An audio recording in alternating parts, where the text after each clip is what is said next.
Hello, and welcome to the Shadow Demon Talks. Today we have a special guest, Ramon from God Hand Gaming. Greetings. Hey, Shadow Demon. How's it going?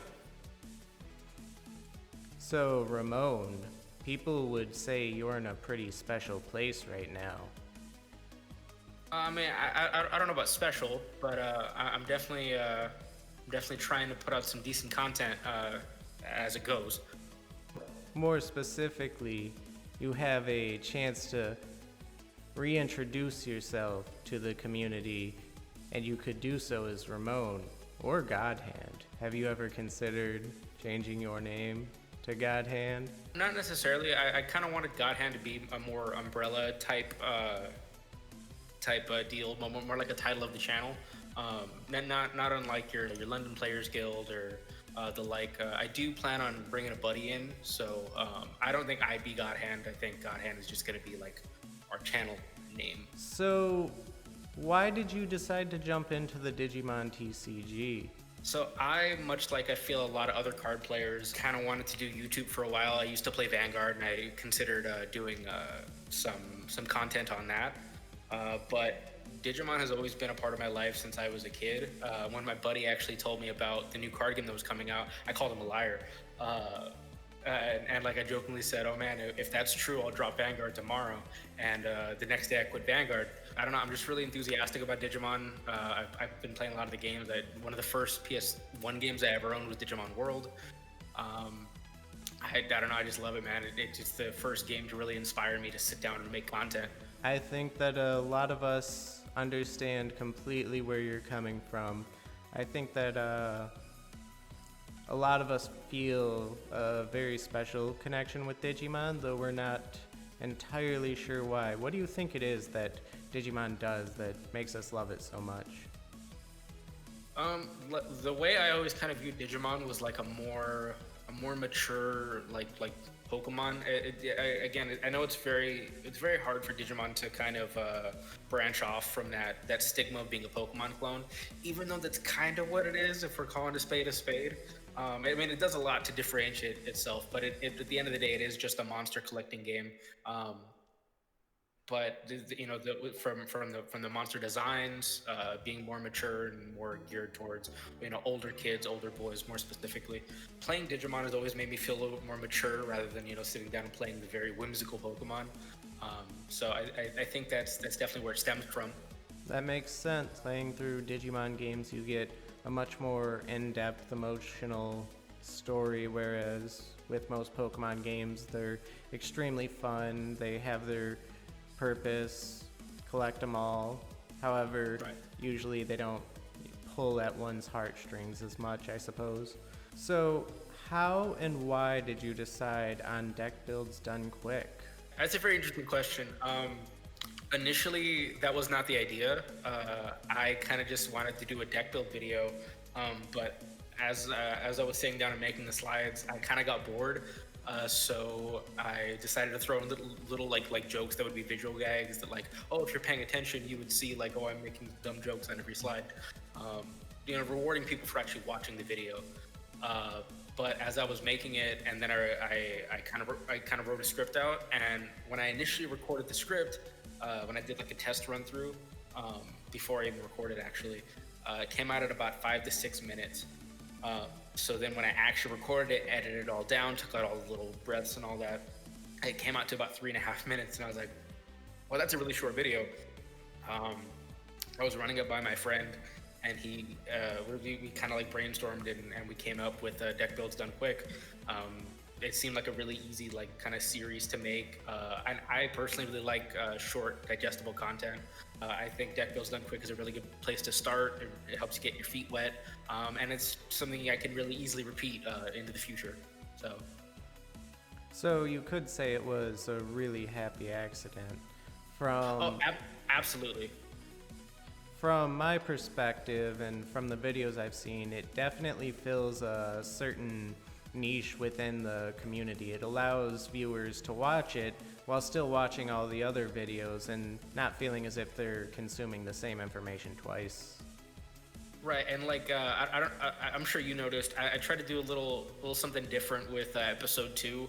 I don't know if I'll return to that. I kind of put it. I feel like I've maybe kind of overloaded it with little jokes and gags.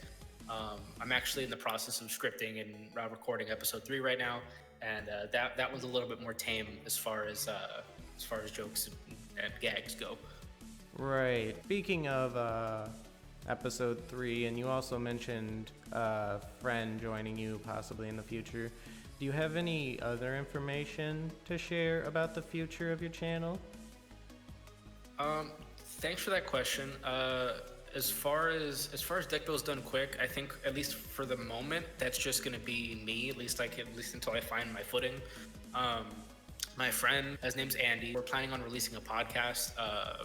It's gonna be like a weekly or bi-weekly thing. The reason I wanted to bring Andy onto the channel in the first place is because he's very opinionated, so we kind of riff off each other very well.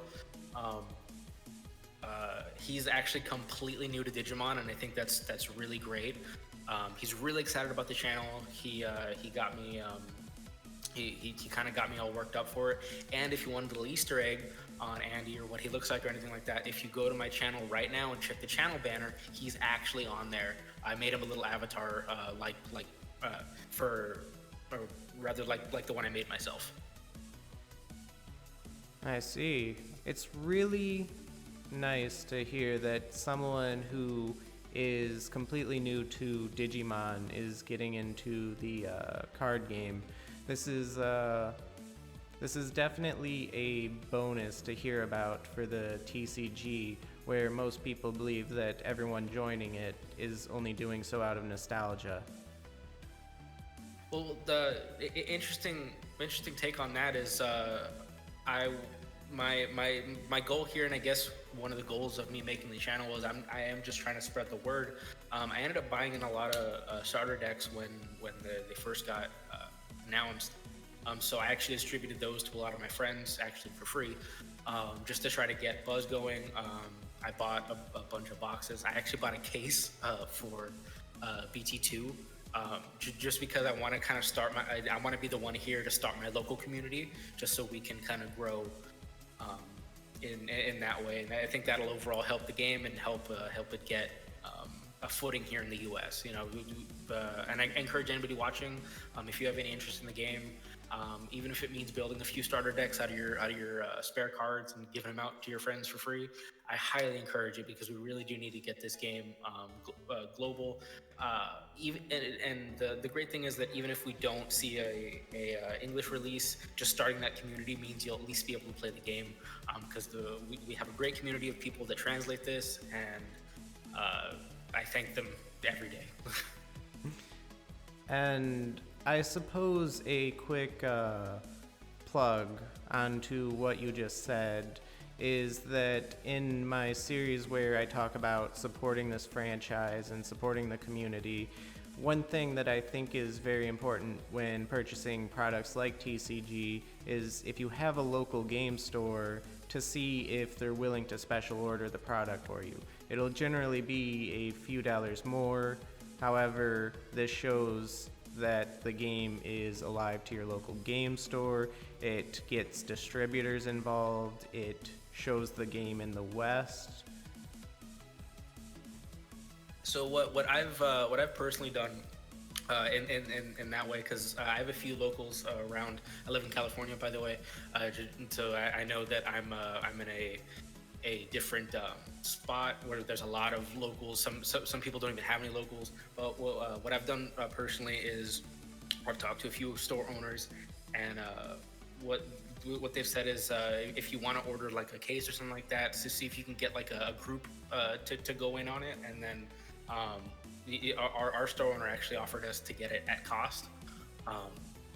So if that's something you're interested in, because they're an established business, they can order from different distributors overseas, or at least make that connection happen. So again, it really does come down to talking to your friends about trying to get the product in your stores, because the Shadow Demon is absolutely right. If you special ordering stuff to support your local game store, showing that there's a new game that's interesting, to them is very important. Right. So, bringing it back a little bit, as you make these decks, I'm sure you've made plenty of other decks as well. What stands out to you about this game versus other games you've played? I think rule number one when building decks, or especially just when playing, is that timing is everything. Because you have so much freedom on your turn, misplaying is very easy. It's super easy to do. So that as well as making sure your opponent has as little memory as possible, so it becomes your turn quicker, is also very important. Granted, the 4-cost Tamers kind of get around that, but if you can generate enough advantage early game before they drop their 4-cost Tamer, then you actually come out ahead really fast. Because the turns are broken down into phases really, and it very much depends on how much memory you give your opponent. You can generate a lot of advantage very fast, very early. So it is very important, especially when building, that I found, to try and get cost of every single type. So you get a 1-cost, a 2-cost, a 3-cost, just so you always have options as far as okay, well, they left me at 2, so then I can play a 3-cost and leave them at 1, so that they can only do one thing before it's my turn again, or. Right. So, is there something you feel that this game needs? To be honest with you, yes. The problem I feel is Tamers. Tamers are really strong for a few reasons. One, most of them are pretty easy to get out. There's not a whole lot of restrictions around them. Two, there's no way to interact with them. Once they're out, they're out. Your opponent has no answer to them. They just have to deal with them. And again, right now that's not a huge problem, mostly because the Tamer effects aren't broken. But as the game progresses and as we see new releases, I don't know. I know this is kind of topical, but they did just release 2 new Tamers via card of the day, Sora and Joe. And those two, I feel, if they keep power creeping in that direction, without giving us a way to remove Tamers, even if it's like a little more expensive option, or hopefully in one of the 2 new colors, then that could be an issue. Definitely. Tamers feel really strong just because there's no way to there's no Digimon or option that says bounce Tamer back to hand or anything like that, or even just destroy a Tamer. I definitely think we're gonna see a lot more. I mean, definitely we're gonna see a lot more Tamers. I mean, the ones we have right now are just the starter baseline ones. I definitely feel like their set 1 that they released is very strong as far as conveying the game mechanics to us, and kind of teaching us how the game's supposed to be played. From what I can tell, in set 2, they really ramp stuff up. I mean, I think Black has a lot more blockers, which is another thing I thought was very necessary in the game. 4 blockers is just not enough. It makes the game go really, really fast. And there was a lot of times where I wish I was, especially if I'm playing red, I wish I was playing blue so I could play the 8 blockers or whatever. Because a lot of times I'll find myself just digging for a blocker and not getting it, and that's what ends up ending the game. It's kind of based on whether I can get a blocker or not. They're super, super important, and it makes certain other cards that say when blocked or destroy target. I think it's a Skullgreymon that says destroy target with blocker. When it's hard played. So it's those cards aren't so good right now because we don't have a lot of blockers. The more blockers that get printed, the better those cards get. So, out of everything that's happened so far, out of all the reveals we've had, what's been the biggest surprise for you so far? The thing I saw that was maybe I don't know about surprising, but it was definitely off-putting or interesting rather, was seeing the Agumon and the Greymon, or Geogreymon rather, in yellow. I figured stuff like that was going to happen, but to see Agumon and Geogreymon in yellow was kind of a surprise to me. Especially so early? Right. So to me, it's like, okay, now that card Professor Agumon makes sense, because it's like, okay, well, now I can really build an Agumon deck, and it'll be red yellow, and I can splash those two together. Now I can play my Professor Agumon and recur all my other Agumon from trash. I think that deck's going to be pretty strong, even though we've only seen 3 other cards, but just based on the support we have right now, because I actually went and picked up at some of those Agumon promos, because I knew that was going to be strong, because now you can put or no, I guess you can't, can you? The red Agumon promo, you can't evolve the yellow on top of it. Never mind. No, but I as soon as I saw Professor Agumon, I knew that he would lead to shenanigans, and now that we have a yellow Agumon, and a lot of people are speculating that he's going to work his way around the color spectrum. And we're at least probably going to see a black one, right? Because like there is Agumon black for sure. Like that's a thing that exists. There's black, and then we did the black Tie Tamer, so that's probably a thing. well, we already have toy Agumon in black. That's right. And black Agumon is a virus, so he could be in purple. That's true. We have Snow Agumon, who would likely fit in with blue. I don't think we have a Bug Agumon, but they'll find a way. I'm sure. I'm sure. I have faith. Yes, they'll likely just wrap Agumon in a Tarzan outfit and call it green. Just put him in a little loincloth swinging from a vine. So, yes. What are you looking forward to the most at the moment? Well, I'm definitely as currently I'm actually looking forward to July, because that's when a bunch of stuff, not a bunch of stuff, but like your BT2 comes out. Obviously, they're also reprinting BT1, which I ordered a few boxes of. So I'm definitely looking to getting more product. As far as content creation is going, I'm definitely looking forward to getting out the new podcast. That's something I want to establish, because I would love to do something like we're doing now, and just spread love among the community, so that once I get it established, I can bring some guests on, reach out to different people, just so we can really start getting our community going. Because unfortunately, right now we're very divided. There's not a whole lot of people that are working with each other currently, which is why I was very open to doing this. Right. I know that my channel is still relatively small, but I am looking forward to getting both bigger and smaller name members of our community on here. Bigger names to hopefully, once I do get more smaller names on the channel, to really give them a boost. I feel like our community could do to stand behind the creators to help spread the word of Digimon.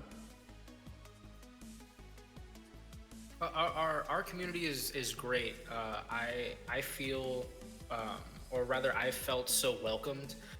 Even before I started doing content creation, but once I started, like the amount of views and comments I got on my first video, or about my first video on the Facebook group, was I feel like if I didn't get that, I wouldn't have made episode 2 so quickly. I actually took a week off. Don't tell anyone, guys. I took a week off making episode 3, just because I was trying to get inspired for it, especially during this very, very troubling time. Anyway, long story short, our community is fantastic. I'll save you from my rambling this one time.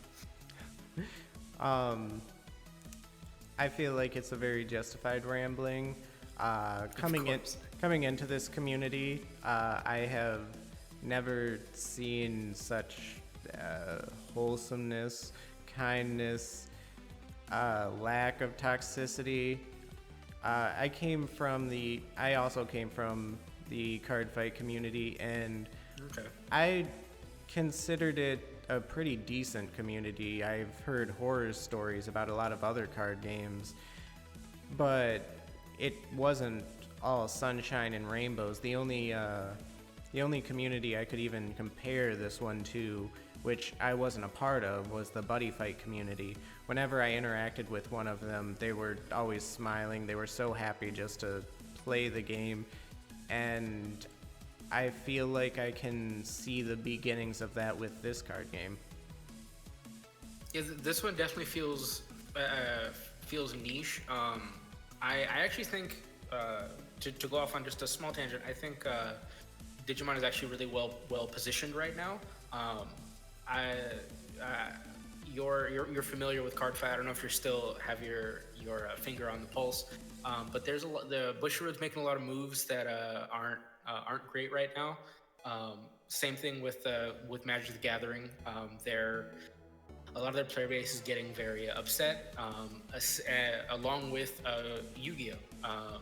There's always going to be those diehard MTG fans and Yu-Gi-Oh fans, but I definitely feel a lot of the larger community of those different card games, as well as rest in peace Buddyfight. There's a lot of pieces of the larger player base that are getting misplaced, and I think this new card game that's up on the rise will definitely be able to assimilate some of that. Right, and I do believe it's doing a very good job of making a powerful entrance. Normally, with Cardfight, they even rebooted the series, and their first instinct is to just have small power gains, to give minimal abilities to cards, and work from a base level and expand outwards.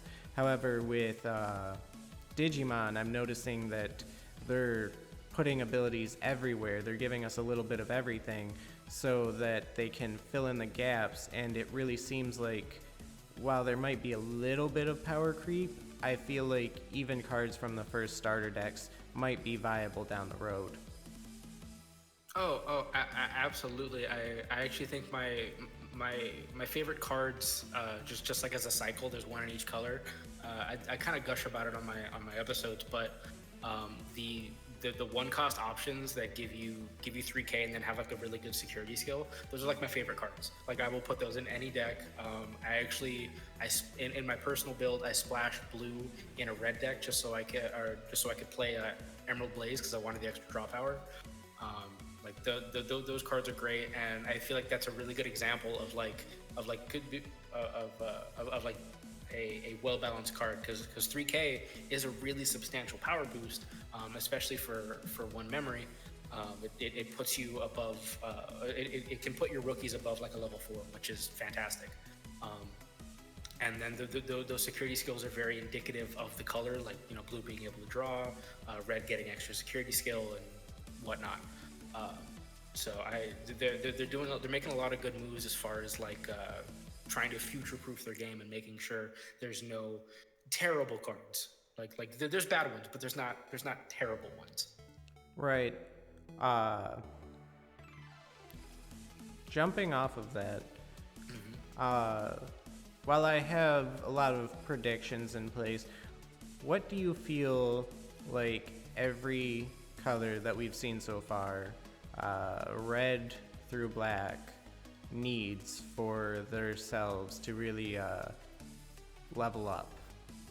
Oh man, you're gonna make me flex my design muscle here for a second. Let's see. I think every color outside of blue be giving access or gaining access to to at least one more blocker, even if it's terrible, or it would be nice. Just so it opens up the option of building. Please don't make another level 4 blocker. I have a love-hate relationship with that, because I feel like I need to play blockers, and it makes the level 4 slot in building kind of awkward. A level 3 would be nice. So there's that. Let's see, individually, blue could do with a little bit more early game, not even pressure, just being able to set up a little faster, because it takes a minute to set up. Yellow, I don't think needs anything. I think yellow is perfectly fine. It has one of the best removals. It has a really good early game. Yellow's really strong. Same thing with green. Green almost feels like a mix between red and yellow because they have these really big Digimon that you can get out really fast, and they have like not true removal, but like ways to get in, so to speak.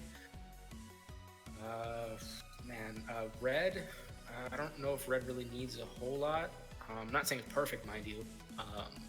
Maybe a little bit more draw power that's not overcosted, like that option nuclear laser. I know you get like a 2k power bonus out of it, but three memories kind of steep for an option. Let's see. Not that I know too much about black and purple. I like the theme of black getting a lot of block a lot of attacks because there are those inheritable skills that allow you to like activate at the end of your turn, so like you can attack and then activate again so that you can be ready to block. Purple, I don't know if they've confirmed it yet, but they talked about like being able to recur stuff from your trash. I think that in a way is generating card advantage. Any color that can generate advantage is always going to be splashable. So I think that's going to be good. I can't really speak on how to make it better, but I hope it's good. I know a lot of people are excited about playing like the dark side of Digimon. All right. One moment while we change hosts, just for a quick little session. All right, time to start the lightning round. Oh no, not the lightning round. All right, what was your favorite season of Digimon? Oh, that's so hard. I'll have to go with season 2 because I'm a really big fan of Vmon. So, I was gonna ask your favorite Digimon. It's not Vmon, is it? Vmon is not my favorite Digimon, but I think favorite Digimon of all time, every time I see him I get all excited, is Paildramon. When he pulled out those 2 blasters during the movie, I lost my mind as a child. I was like, okay, I need him in my life, and he's been a big part of my life ever since. Well, I was gonna question your taste after you said Vmon wasn't your favorite Digimon, but that's a pretty good answer. All right, your favorite card? Favorite card currently, that's so hard. There's so many. I build a lot of decks. I build decks for content. That's so difficult. Okay, if like functionality as well as art, I am gonna have to say Emerald Blaze. I think Saburamon's really cool, but the art on Emerald Blaze is really great, as well as it being one of my favorite cards, or favorite types of cards in the game. The one cost 3K. So I'm gonna have to go with Emerald Blaze. Okay, who would you say is your Digi waifu for Laifu? Oh, dude, easy. Lilithmon, absolutely. I'm really hoping she comes in to the game. I actually got some custom sleeves made of her that maybe we'll see on the channel here really soon. Yes, the 7 deadly sins Digimons. Absolutely. All right, let's see. Would you say you like me or the big guy better? Wait, is the big guy around? Does he need to be around? No. Okay, if he's not around, it's totally you. You're my favorite big guy. He talks for way too long. He knows what's up. If somebody gave you 1 minute to tell the Digimon community anything you wanted to say, what would you say? 60 seconds, go. Oh, okay. That's so difficult. Oh man. Okay. Be nice to each other. I know Wasi says that a lot, but like honestly, be nice. Try to be understanding. We're especially because we're all coming from different places. The language barrier is definitely there and present. So just try to be understanding if they don't speak your language. What else? I think it's very important going forward to not only speak with our voices, but try and speak with our wallets. And I know that's not feasible for everybody, but buying the product is the #1 way to show your support for it. That will definitely, Bandai cannot ignore dollar signs. There's just no way. Other than that, you've all been great. I appreciate you welcoming me into your community, and thank you.